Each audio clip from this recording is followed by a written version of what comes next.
Dear students and welcome in class. Today I am here with lecture 14 of chapter number 2 solving a biological problem. किसी भी problem को like disease या कोई भी ऐसा मसला है जिसको स्टडी करना हो तो हम किस तरीके से उसको सॉल्व कर सकते हैं वो पढ़ रहे हैं.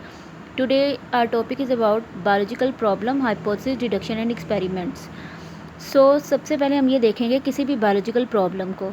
बायोलॉजिकल प्रॉब्लम कहते हैं कोई भी डिज़ीज़ जो ऑर्गेनिज्म से हो रही है या प्लांट्स में है, एनिमल्स में या ह्यूमन बींग्स में है, उस डिज़ीज़ के बारे में, उस प्रॉब्लम के बारे में जानेंगे और उसको कैसे सॉल्व कर सकते हैं. किसी भी ऐसे मसले को सॉल्व करने के लिए बायोलॉजिकल मेथड फॉलो किया जाएगा और उस मेथड के ज़रिए उस प्रॉब्लम की, उस डिज़ीज़ की क्योर और ट्रीटमेंट फाइंड आउट किए जाएंगे. और बायोलॉजिकल मेथड में बायोलॉजिस्ट, साइंटिस्ट डिफरेंट किस्म के स्टेप्स यूज़ करते हैं like recognition of biological problem, observation, hypothesis, deduction, experimentation, summarisation of result, reporting the result. ये स्टेप्स हैं जो फॉलो किए जाते हैं किसी भी बायोलॉजिकल मेथड में. So let's start. First of all, recognition of biological problem. सबसे पहले बायोलॉजिस्ट, साइंटिस्ट किसी भी बायोलॉजिकल प्रॉब्लम के बारे में जानेगा कि वो प्रॉब्लम, वो डिज़ीज़ कहाँ से आई, क्या कॉज है, किस वजह से हुई है, इन सब के बारे में जानेगा. Biologist go for adopting biological method when they encounter some biological problem. जब भी किसी बायोलॉजिकल प्रॉब्लम को सामना करना पड़ेगा वो एक बायोलॉजिकल मेथड को अडॉप्ट करेगा. A biological problem is a question.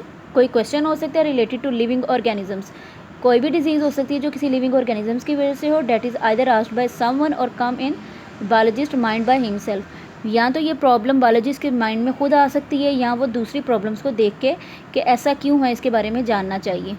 Second step आता है ऑब्जर्वेशंस. वो इस बायोलॉजिकल प्रॉब्लम को ऑब्ज़र्व करेगा डिफरेंट तरीक़ों से. ऑब्ज़र्व करने के लिए वो डिफरेंट किस्म के डिफरेंट ट्रैवलिंग करेगा. वो डिफरेंट किस्म की अपनी सेंसेस यूज़ करेगा like vision, smell, taste, touch, hearing. इन सब को यूज़ करते हुए ऑब्जर्वेशन, मुशाहिदा करेगा, मालूमात इकट्ठी करेगा. ऑब्जर्वेशंस की दो टाइप्स हैं, qualitative observation and quantitative observation. Quantitative observation का मतलब है क्वांटिटी को स्टडी करना, मिकदार को देखना. क्वालिटी का मतलब है किसी चीज़ की खूबी को, क्वालिटी को स्टडी करना. लाइक अगर हम यहाँ पे बात करें कि freezing point of water is colder than the boiling point, यहाँ पे हम क्वालिटी को डिस्कस कर रहे हैं, क्वांटिटी को नहीं. अगर हम कहेंगे freezing point of water is 0 degree and the boiling point of water is 100 degree, this is the quantitative observation. इस तरीके से बायोलॉजिस्ट डिफरेंट किस्म की ऑब्जर्वेशंस को इकट्ठा करेगा. And the third step is, अगर हम थर्ड स्टेप की बात करें, डेट इज़ हाइपोथेसिस. एक हाइपोथेसिस तैयार करेगा, एक ऐसी एक्सप्लेनेशन तैयार करेगा, एक ऐसी स्टेटमेंट तैयार करेगा. That is tentative explanation of observation. जितने भी उसने मुशाहिदा किया है, इन्फॉर्मेशन इकट्ठी की है, ये उसका टेंटेटिव एक्सप्लेनेशन होगी. टेंटेटिव का मतलब है इस ऑब्जर्वेशन को रिजेक्ट भी किया जा सकता है और इसको दोबारा से तैयार भी किया जा सकता है. लेकिन हाइपोथेसिस जब भी तैयार करेगा, वो जो हाइपोथेसिस है वो बहुत सिंपल होगा, जनरल स्टेटमेंट होगी, सबको ईजिली समझ आएगी, कीन ऑब्जर्वेशन के ज़रिए तैयार की जाएगी और it should be agree with available observation. जितनी भी ऑब्जर्वेशन की गई है ये उसके साथ मैच करेगी. हाइपोथेसिस तैयार करने के बाद बायोलॉजिस्ट जो है वो डिडक्शंस करेगा. डिडक्शन का मतलब है लॉजिकल कंसिक्वेंसेस ऑफ हाइपोथेसिस. अपने हाइपोथेसिस को लॉजिकली डिफरेंट किस्म के लॉजिक्स यूज़ करेगा. अगर ऐसा है तो ऐसा हो सकता है. लाइक अगर एक बायोलॉजिस्ट स्टडी करता है कि एक प्लांट के अंदर, उसने एक प्लांट को स्टडी किया और उस प्लांट के अंदर उसको प्लांट सेल के अंदर उसको न्यूक्लियस मिला और उसने यहाँ से एक चीज़, एक लॉजिक तैयार कर ली, एक बात बना ली कि अगर एक प्लांट के सेल के अंदर न्यूक्लियस मौजूद है तो तमाम प्लांट्स, ऑल प्लांट्स के सेल के अंदर न्यूक्लियस मौजूद होगा. उसने सिर्फ एक प्लांट को स्टडी किया और न्यूक्लियस ऑब्जर्व किया. उसने यहाँ से अपनी एक लॉजिक तैयार की, एक डिडक्शन तैयार की कि बाकी तमाम प्लांट्स भी न्यूक्लियस कंसिस्ट करते होंगे. सो इसे डिडक्शन कहते हैं.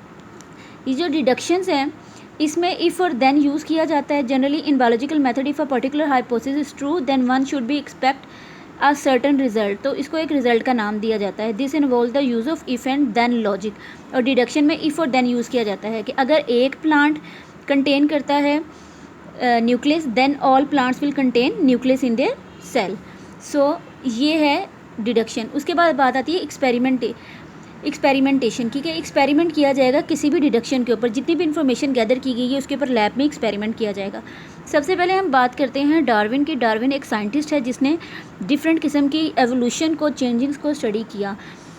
तो आज अगर हम बर्ड्स की बात करें तो बर्ड्स जो हैं ये अर्ली हिस्ट्री में जाके देखें तो बर्ड्स एग्जिस्ट नहीं करते थे. बर्ड से पहले रेप्टाइल्स मौजूद थे. रेप्टाइल्स जो हैं वो एंसेस्टर्स हैं बर्ड्स जो हैं ये डिसेंडेंट्स हैं। आज के टाइम पीरियड में जितने भी हमें बर्ड्स ये नज़र आते हैं ये सारे रिप्टाइल से आए हैं। और ये जो चेंजिंग्स हैं कि रिप्टाइल्स किस तरह से बर्ड्स बन गए, ये जो सारी चेंजिंग्स हैं, ये जो एवोल्यूशन, इसको डार्विन एक साइंटिस्ट था उसने स्टडी किया। और रेप्टाइल्स और बर्ड्स के दरमियान जो एक बर्ड आता है डेट इज़ कॉल्ड आर्क्योपेट्रिक्स। ये जो बर्ड है ये डायनासोर लाइक था जो चेंज होके आज के टाइम पीरियड में आपको बर्ड्स के फॉर्म में नज़र आता है।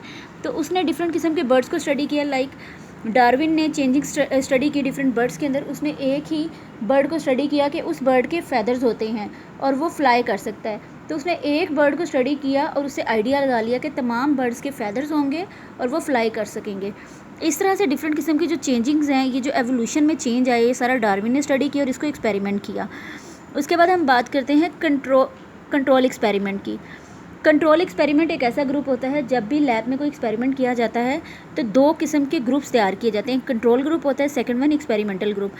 अगर हम अपनी बुक की बात करें तो इसमें एक एक्सपेरिमेंटल ग्रुप है, उसको प्लांट दिए गए हैं और कहा गया कि इसके अंदर फोटोसिंथेसिस करवाएं और ये देखें कि प्लांट की फोटोसिंथेसिस के लिए कार्बन डाइऑक्साइड कितनी ज़रूरी है। दोनों ग्रुप ने सेम एक्सपेरिमेंट करना है, फोटोसिंथेसिस करवानी है और देखना है कि अवेलेबिलिटी ऑफ कार्बन डाइऑक्साइड कितनी नेसेसरी है for the photosynthesis. Experimental group को जो प्लांट दिया गया उसमें कार्बन डाइऑक्साइड फ्रीली अवेलेबल नहीं थी। कंट्रोल ग्रुप को जो प्लांट दिया गया उसमें कार्बन डाइऑक्साइड फ्रीली अवेलेबल थी और कंट्रोल ग्रुप का जो रिजल्ट आया उसको ट्रू मान लिया गया क्योंकि कार्बन डाइऑक्साइड फोटोसिंथेसिस के लिए ज़रूरी है।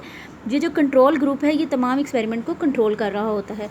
अगर हम बात करें next step that is summarisation of result. जितने भी रिजल्ट तैयार किए गए एक्सपेरिमेंट के बाद उसको समराइज़ किया जाता है, एक फॉर्म में लिखा जाता है, डाटा को, इन्फॉर्मेशन को ड्रॉ किया जाता है, कैलकुलेट किया जाता है और उसके बाद रिपोर्ट किया जाता है।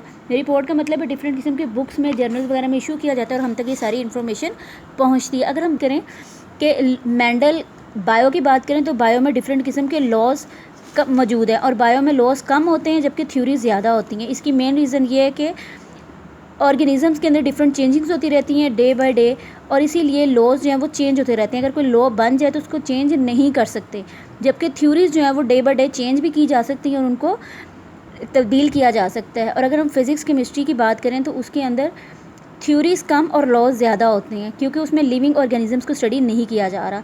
सो dear students, today's diary is you will learn steps of biological method. Till then next lecture, Allah हाफिज़।